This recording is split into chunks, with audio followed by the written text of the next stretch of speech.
This 50-year-old woman has spent years living a quiet, simple life with her husband by the sea, until one decision changes everything. When this young apprentice enters their world, her life is quickly turned upside down, and all it takes was one encounter, and soon, what starts as a harmless mentorship quickly turns into something far more dangerous. And her one moment of weakness sparks a secret desire she can't control, no matter the risk of losing everything. But as the truth begins to close in on her, she's forced to make a difficult decision, and before her are two options: whether to choose her husband or go with the youthful energy that she keeps longing for. The movie opens with a view of the open ocean as we see a small boat drifting through, and on it is a female lead, along with her husband.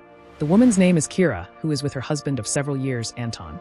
For them, fishing isn't just a hobby, but it is their livelihood, and we soon see that they don't just catch fish. Rather, they catch all other kinds of sea creatures, as we see them carefully sorting everything into separate containers: crabs, turtles, and other marine life that are packed and organized before being shipped from the harbor to different locations. After finishing their work for that morning, we see Kira going over to a house to meet with someone. But when she enters inside, she finds that the house seems very quiet and empty. However, as she looks around and starts observing the items inside, a young man suddenly appears behind her. His name is Max, and he immediately notices one of the objects that she's looking at and tells her that it's nearly 50 years old, and that it belonged to his grandfather. But before their conversation can go further, an older woman enters the room, as we see that she's Max's mother, just as we eventually learn that Kira was invited there to help train Max in sailing and fishing. His mother tells Kira that Max has been studying the ocean and wants to learn the practical side of fishing, so she wants him to have hands-on experience. The details of the arrangement are quickly agreed on by the women, and on the first day, Max isn't asked to do much. He simply goes to the sea with Kira on the boat for a ride before returning home. The next day, she introduces Max to her husband.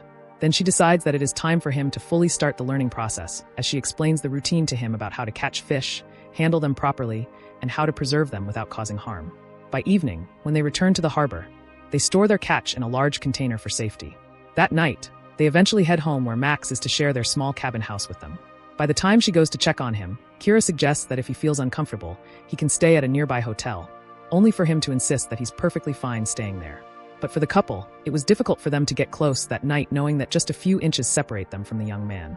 As the days go by, Max slowly starts learning the work. However, being new to the sea, the constant movement makes him feel sick. When Kira sees this, she advises him not to look down at the waves, but to keep his gaze straight ahead. It was a small tip that eventually helped him adjust. And so, he continues his training, and he even goes with them to the market to sell their catch, and by evening, he also goes to the bar along with the couple. Then, one night while at home, Kira hears a loud noise from outside. When she gets up to check, she finds that the door is open, and there is a heavy storm outside.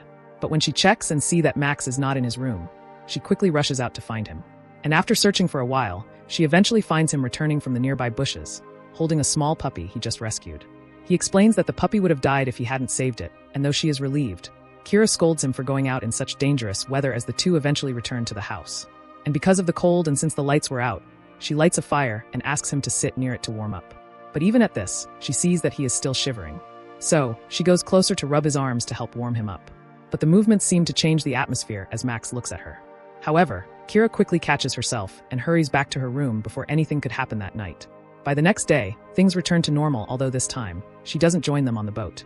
Instead, when Anton and Max go fishing, Kira decides to babysit her friend's children. Then, a few days later, everyone gathers for a wedding reception at the harbor as they celebrate the wedding of one of their old friends.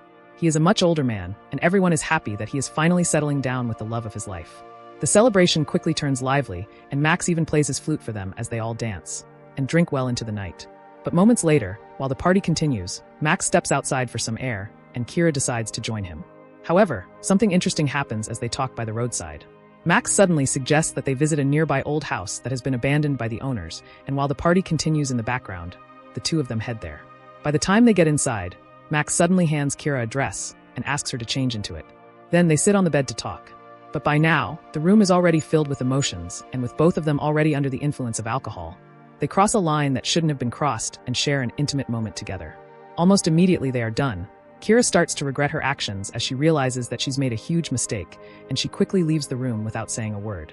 Then, she returns to the party where she goes to hug Anton tightly, and from that moment, she starts to silently carry the weight of her guilt, as she makes a silent promise to herself that this will never happen again. And while trying to look for a way out, Kira tells Anton that it'd be better for Max to look for somewhere else to stay in order for them to get more privacy. In the end, Anton agrees, and by the next day, the young man moves out of her house and rents a separate place to stay.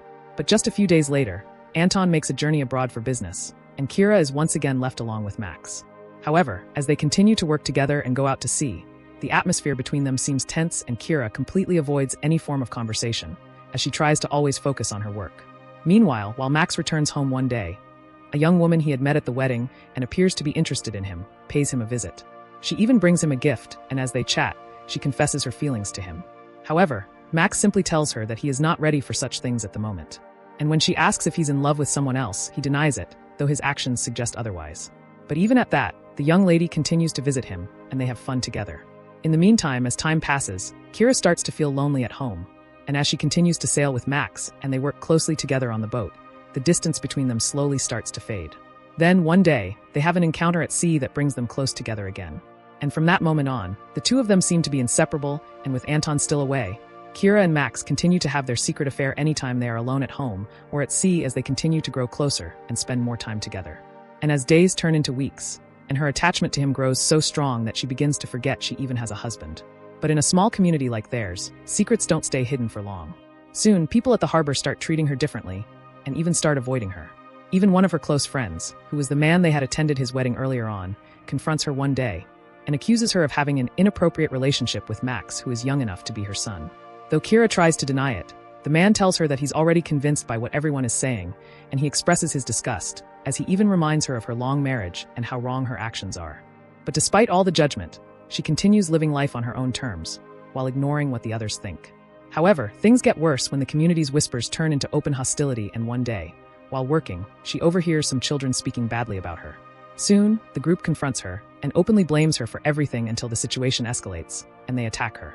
At that moment, Max, who is nearby, quickly runs in to save her, but the group immediately turns on him as well. One of them even throws a stone at him and hits him on the face. Seeing this, Kira grows very furious and shouts at the group, causing them to scatter. And as the two go back home and Kira tends to his injuries, Max tries to comfort her, as he tells her that no one can come between their love. But Kira is overwhelmed with anger and frustration, and she blames him for everything, for ruining her life, her reputation, and her peace. She tells him that if he had not come into her life, none of this would have happened. The response isn't what Max is expecting from her, and although he seems broken by her words, he still tells Kira that he's decided to leave the town by the next day, and that if she wants, she can come with him, or stay behind and deal with the consequences of her actions. But she refuses, as she reminds him of her husband, and that she can't just walk away from that after all these years with him. Immediately Max leaves, Kira quickly starts to put everything in order, both at home and on the boat, as she tries to rearrange her life back to how it was before Anton traveled. Then, the next day, as Max packs his bag and prepares to leave town, Kira, who is working on her boat, suddenly has a rethink, one that changes her decision about the situation. So, she immediately decides to follow Max, as she rushes to catch up with him just as the boat was leaving. And as she steps in, she spots Max sitting in the far end. As soon as he catches her gaze, he couldn't help but smile at her, as the two seem to have taken a silent decision to be together, no matter the consequences. Then several months later, we see Kira meeting up with Anton in an office. That is when we learn that they've both agreed to a mutual divorce.